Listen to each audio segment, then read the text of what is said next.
These beautiful beets here. All I did was cut off the stem about 1 inch away from the bulb, and I just am going to rinse them off and dry them off, and I'm going to then wrap them up in foil and put them in the oven at 400 degrees for about 45 minutes so their skin will fall off. So when you take the beets out of the oven, you'll just want to open up from the tin foil very carefully so you don't splash any on you. I know it can stain.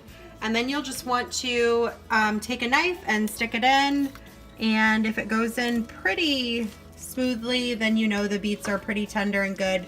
So we're gonna let them cool before we take off their skins. So here I have my beets that are pretty cooled off. So to remove the skin, you're just gonna put them under some cold water, and you're just gonna gently rub to get the skin off, and it seems to be coming off pretty easily. And then we're going to chop them up, cut off the tails, and put them on our baking sheet.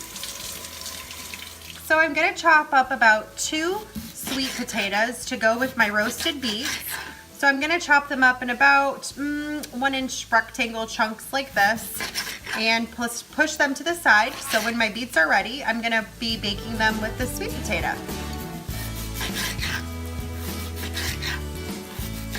So these are the beets after I have removed their skins, and now I'm just cutting them up into about cube-sized pieces like I did the sweet potato, and then I'm going to throw them on a baking sheet, and I'm going to put them in the oven and roast them up. So I took my chopped up sweet potatoes and my chopped up beets, and I mixed them together on this baking sheet, and now I'm just going to add some garlic salt, some thyme, and a little fresh oregano. And I'm gonna put it in the oven at 400 degrees for 30 minutes. Whenever you're cooking beets, you never wanna throw out the greens that come with it.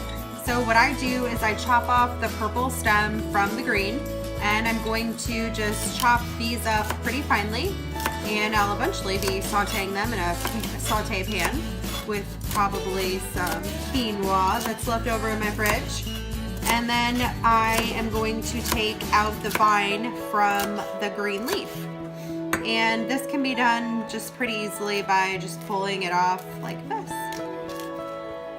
And I'll do that for all of them. Set those to the side. Finish chopping these up. To cook these beautiful beet greens, I am going to use this vegan butter, about a tablespoon of vegan butter. I'm gonna let it melt there on top. And as soon as this is melted, I am going to throw in my beet greens and saute them in this pan for, I'd say just until they are sauteed. I'm kind of obsessed with chili powder lately, so I just added like a few sprinkles of that into here and some garlic salt. So you can add any spices that you enjoy, garlic, cumin, anything that you think you would enjoy with your sauteed green. Cooked the green part of the beets, and now I'm gonna add the stems that I chopped up into this saucepan, and I am going to mix them with that leftover quinoa that I was talking about earlier in a few minutes. Since the quinoa is already cooked, I am gonna just let these soften up and cook for about 5 to 10 minutes before I mix it with the quinoa. I hope you enjoyed this recipe. Please don't forget to like and subscribe, and post any comments or questions below.